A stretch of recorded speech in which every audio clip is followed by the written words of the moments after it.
What if I told you there's a map to financial freedom? I'm not talking about some get-rich-quick scheme. I mean a real, proven, step-by-step plan from someone who actually did it. Someone who went from making just $2 an hour to becoming a millionaire in his 20s. Well, that's exactly what we're going to walk through today.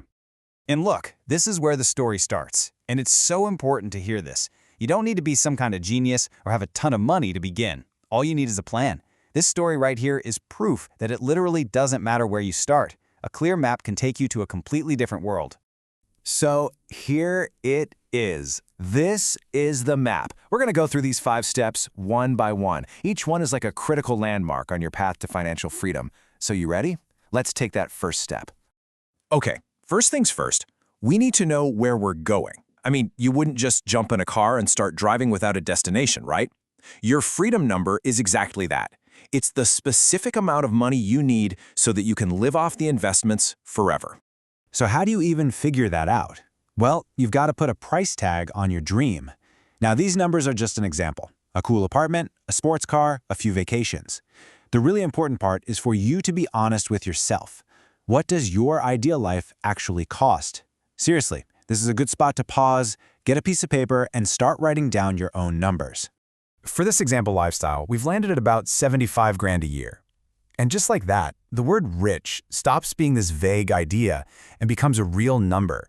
But remember, that's just how much you'd need per year. The real question is, how much money do you need to have saved up to make that 75 grand every single year without working? And the answer comes from this really simple but incredibly powerful formula called the 25x rule.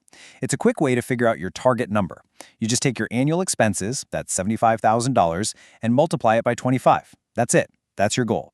The idea is you can then pull out about 4% of that total each year to live on, and theoretically, the money never runs out. And boom, there it is. For this particular dream life, the freedom number is just under $1.9 million. Okay, take a deep breath. I know. That can look like a giant mountain. But every single mountain is climbed one step at a time. And now that we finally know exactly where we're going, we can start building the path to get there. This is maybe the best way to think about it. That 1.9 million, that's your golden goose. Your job is to protect that goose. You don't eat the goose. You just live off the golden eggs it lays. In other words, the investment returns. And historically, the stock market has returned way more than the 4% a year you need to pull this off.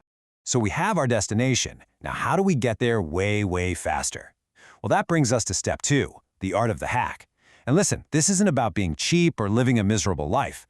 It's about being smart, being strategic, and plugging the biggest money leaks you have. I want you to just think about this for a second. What is your single biggest expense every month? For most people, it's rent, or a mortgage, or maybe a car payment. Now, just imagine if that bill was gone. Poof, zero. Sounds impossible, right? But it's not. And if you can pull it off, it completely changes how fast you can get to that freedom number. We're going to look at 5 key hacks, and these target the areas where we all tend to just bleed money without even realizing it. We're talking about the car you drive, the brands you buy, and, yeah, even that huge one, your housing costs. Let's start with a really simple one, cereal. Look at this. You're paying more than double for the brand name, and you're actually getting less cereal. You're literally just paying for the fancy box. And I know what you're thinking.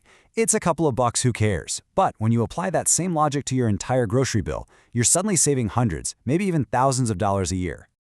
Okay, now for the big one, the ultimate hack that can literally erase your biggest monthly bill.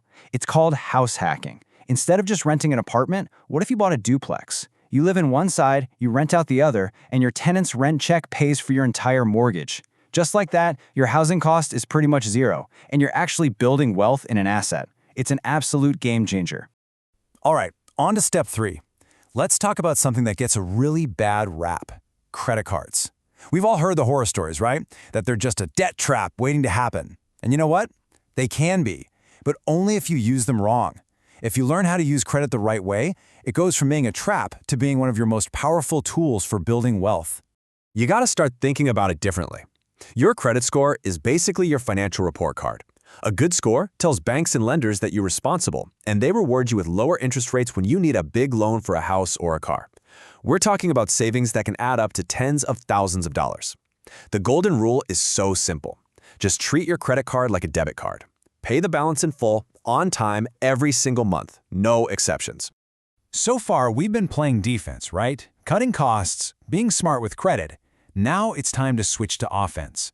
Because look, if you really want to speed up this journey, one paycheck just isn't going to cut it anymore. Real financial security in today's world means having multiple streams of income. And this right here, this explains it perfectly. Having just one job is like sitting on a one-legged stool. Sure, it might hold you up for a while, but if someone kicks that leg out from under you, you've got nothing. In this economy, a second income isn't a luxury. It's your safety net. It's your foundation. Now, the first thing everyone says is, but I'm too busy. I don't have the time. But let's just be real for a second and look at the math. There are 168 hours in a week. After your 40-hour job, sleeping, eating, the average person has over 50 hours of free time every single week. 50. If you can't find 5 or 10 of those hours to build a better future for yourself, the problem isn't your schedule, it's your priorities. All right, this brings us to the last step.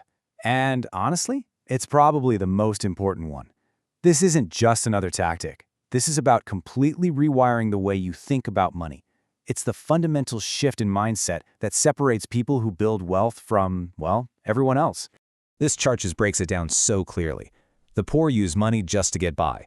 The middle class, well, when they get extra money, they immediately go out and buy liabilities, things that take money out of their pocket, like a bigger car payment.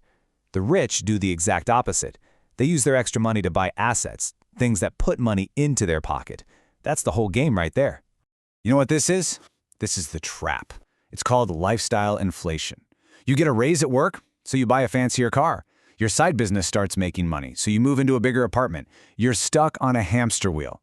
The wealthy mindset completely flips that script. When your income goes up, you don't upgrade your lifestyle, you upgrade your investments. So you're probably asking, okay, great, but what assets do I buy? For most people, the absolute easiest place to start is a simple S&P 500 index fund. It's diversified and has a great track record. If you're okay with more risk, maybe you put a small slice like 5% into something like crypto. And we already talked about how powerful real estate can be. The key is just to get your money out of a savings account where it's doing nothing and into something that can actually grow for you. And in the end, everything we've talked about, it all comes down to this one question. Are you going to spend the rest of your life working for money? Or are you going to build a system where your money starts working for you? We've laid out the map. The path is clear. The only question left is, which person will you choose to be?